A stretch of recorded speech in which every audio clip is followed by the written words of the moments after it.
Hey guys, today was supposed to have been a live, but my telephone, we were having technical difficulties. I'm afraid that for me, life is a technical difficulty. But I did want to get us a materials list ready so that come next Monday, we will be started and ready to begin painting. I'm just going to give you, I think, the bare minimum that I would suggest you start with, and we can add to that over time. I had explained to everybody that I use something called alkid paint. Alkid is, let me see, is it showing up? Yeah. All right. Alkid is an oil paint, but it's a faster drying oil paint. So let me get up out of my chair. That could be, it's a way down there chair. So anyway, obviously you're not going to need this many paints. I just grabbed all my paints out today. But let me start with the colors that you'll need. I think all of mine are Winsor, Newton, or Griffin alkyd. But anyway, I buy the great big titanium white because that's I use a lot of it. But I also paint very large. We're not going to be painting that large. So you can easily just purchase the 37 milliliter size for your white. Most of the companies that I've dealt with, like Dick Blick or Jerry's Artarama, they're pretty good to get you your product fairly quickly. You're not going to be able to go to Michael's or somewhere of that nature to find these particular paints. If you have a dedicated art supply store in your community, you might be able to. But what I have found is, at least when I was still painting regularly, the alkyd product was still not popular enough for most stores to keep in supply. I don't understand that. To me, it's my favorite paint. It's tough as nails. I mean, once it's on a canvas, it's there. It's there. I paint on wood, so I have to sand it off when it's dry. If I make a big bubble and I need to get rid of it after it's dry, I sand it off. But anyway, let's start with the supply or the colors that I would recommend you start with. Of course, the primaries, for me, the primaries would be the ultramarine green shade. Let me hold it up there so, oops, I don't know if it's going to focus on it or not. But maybe I can put this up at the top. Or I'll put it on, well, no, put it up at the top so that we can all have access to it. The Winsor, W-I-N-S-O-R, Winsor Red. And then I don't have one right here. I'm going to have to order one for myself. And it's lemon yellow. Okay? That would be your primary colors and your titanium white. Now, the colors that I use on a regular basis, and the painting that we're getting ready to do, which is probably going to be, yes, we're just going to decide on it.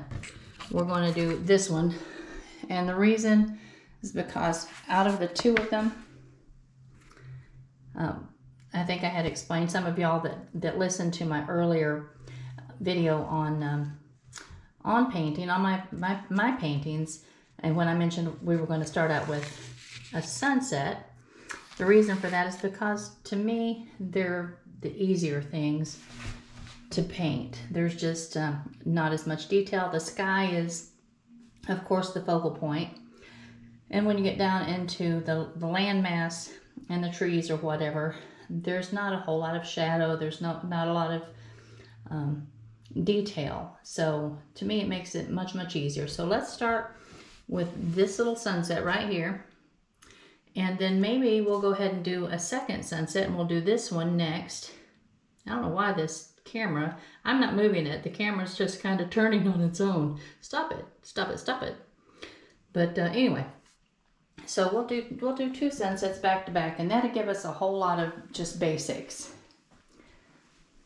The colors I use regularly, and we may be adding to these over time, but will be, like I said, these three, the titanium, or these four, because I don't have the lemon yellow, I'm going to have to get that, but the titanium white, the Windsor red, the ultramarine green shade, and the lemon yellow. Let's pretend it's right there.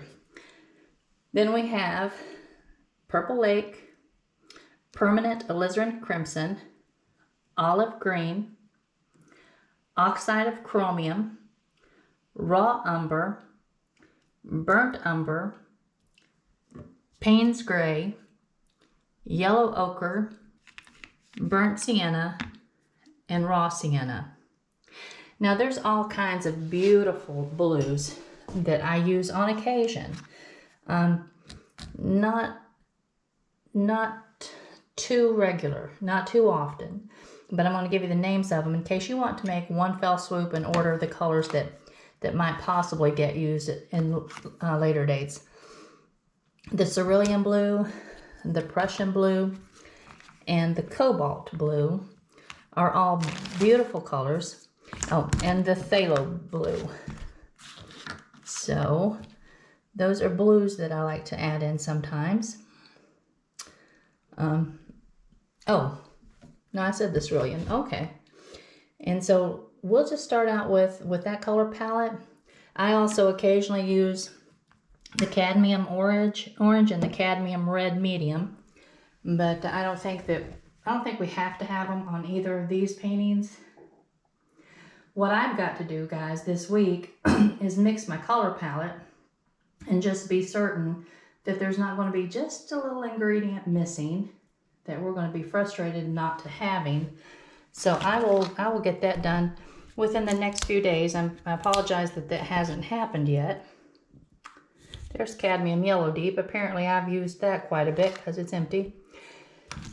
And the Naples yellow, to me, the Naples and the yellow, or well, the Naples is actually a good color on its own. It's enough different from the yellow ochre that it has its own little purpose. So start out though with those colors, and I'll try to put those at the top. You actually can probably just leave off the greens. Give me 2 days, and in an upcoming video I will have a definite color selection, and I'll try to keep that tabulated or posted at the top of the videos in the show notes so that you can make sure you're getting what you need. All right, and then I use shop towels, the blue shop towels. And the reason for that, let me set the phone down if I can find a spot to set it without it taking off on me. All right. How's that? This would have been more professionally done if I were a professional. Okay. But today was, like I said, it was supposed to have been the live, and that would be, we couldn't get that to happen. So it is a pretend live. Let's say that. All right, I think I'm sideways. That's okay. Look at me sideways. These blue shop towels is something I use regularly. And the reason, if you can see, there's very little pattern on it. And I actually use it to blot my paintings. That's one of the ways that I can get the detail that I get. Let me get this over here. All right. This little painting that had started out some while back, and I damaged it, so it's getting ready to be sanded off and used for this. I will put my painting, or my paper towel over wet paint, and I will blot it like this, and it picks up the excess, and then I just very carefully peel it off, and then it gives me a smooth surface where I can continue painting. Now, any of you, especially those of you that have used acrylic, know that, you know, when your paint is getting thicker and thicker in spots that it's more difficult to paint on. It just is. And so I like a lot of detail in my paintings, and this is something that has helped me tremendously. So if you have, should be able to get them anywhere. I know that our Walmart carries them, Lowe's carries them, most any auto parts will carry them.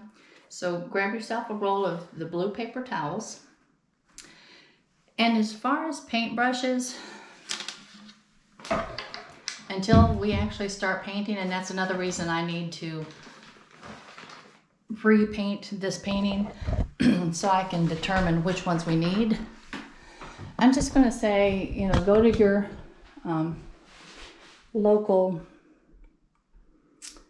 your Walmart craft area or your Michael's, and just pick up a package of assorted paintbrushes.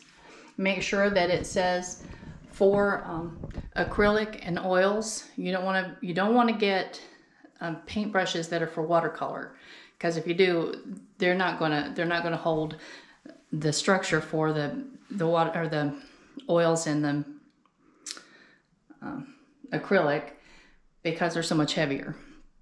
Now, this is something that I find absolutely imperative, are these paintbrushes.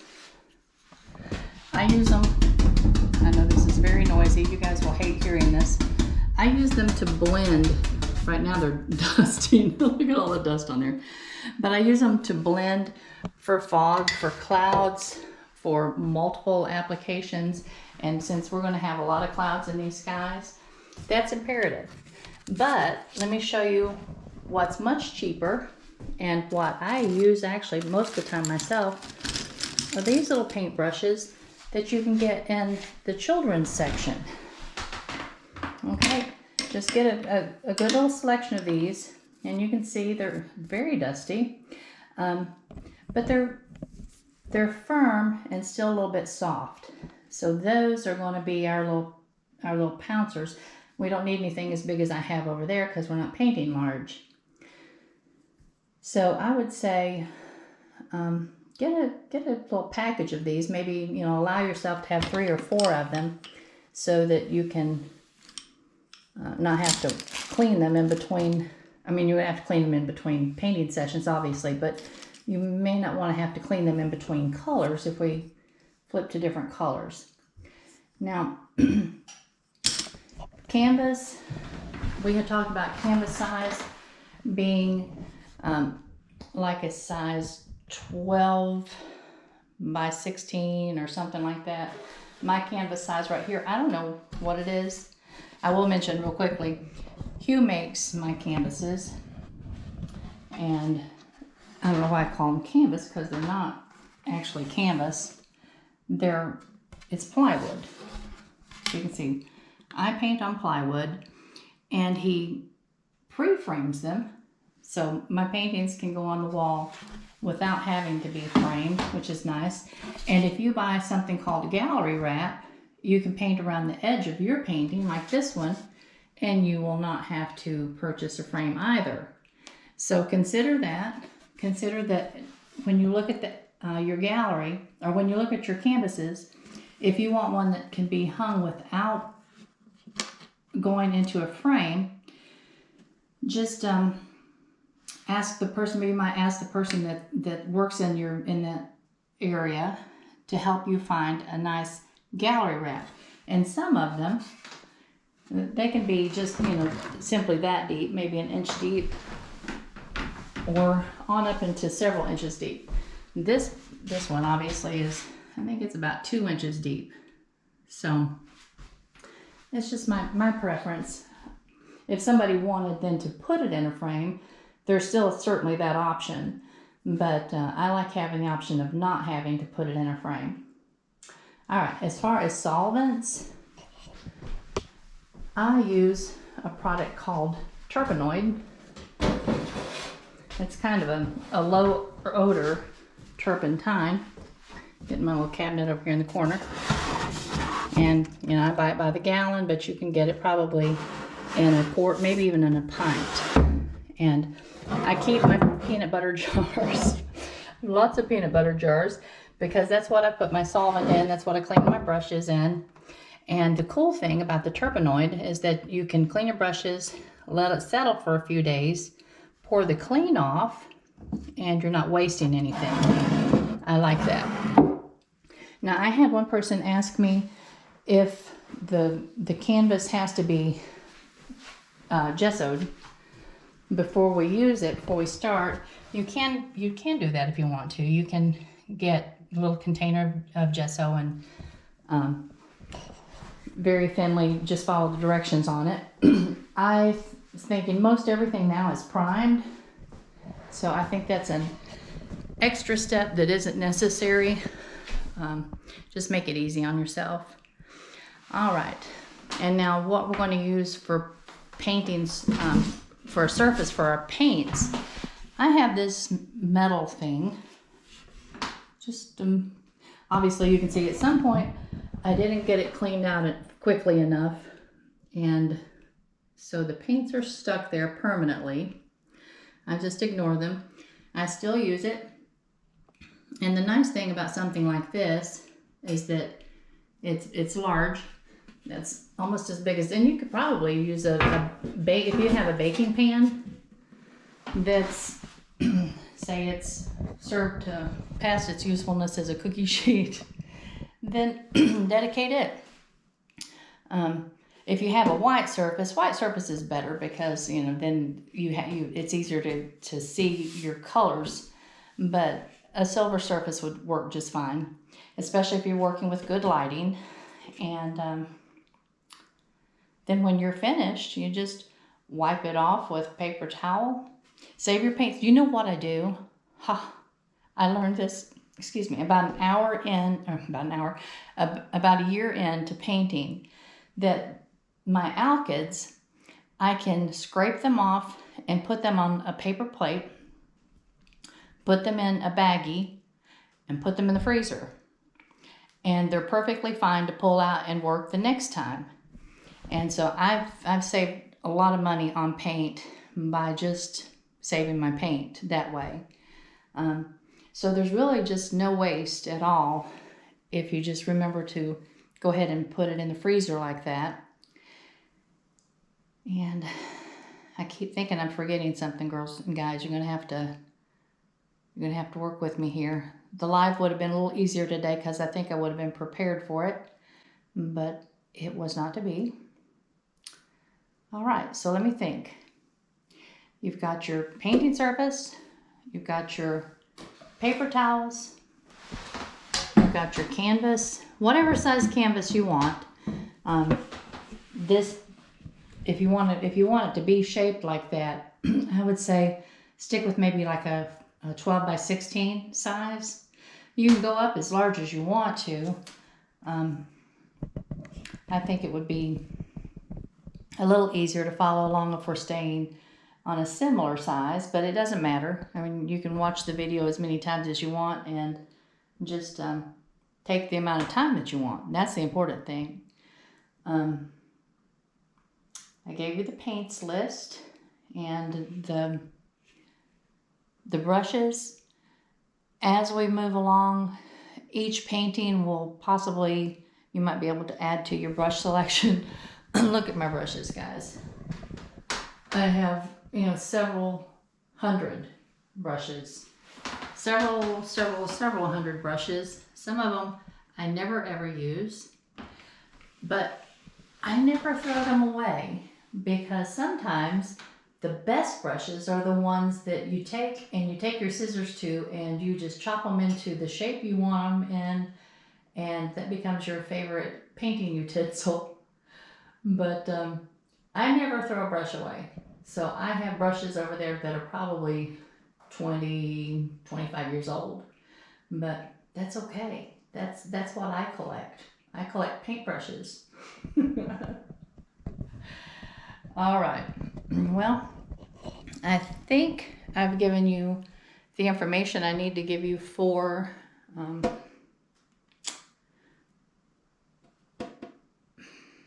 for our first painting session, which should be next Monday. And I will attempt to, anything that Erin posts for me this week, I will attempt to make sure that there's a list in the show notes for that, for the supplies needed for the painting. The bread video did not go up yesterday, obviously. It was ready, but Erin got home a little late, and so I told him not to even worry with that. We'll get that up possibly on Friday. I've got to make a big list or a big calendar so that I can remember what's supposed to happen each day. But anyway, we hopefully will be walking tomorrow. You can see the sunshine is just gorgeous. Gorgeous, gorgeous day out there. And it's probably close to 60 degrees. So we will get started with this painting, and I am looking forward to this. I've been reading all of your comments.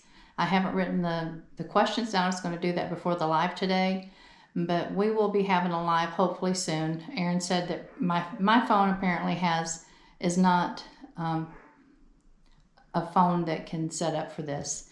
So we're going to have to figure it out. I'll probably end up going down to Chelsea's and using her computer. Something about Erin's computer, the sound doesn't work. I don't know. We've got so many IT problems around here. It's ridiculous. But we'll make it work, and we'll get her done. I look forward to this, and I hope you are too, and blessings to everybody. See you soon. Bye-bye.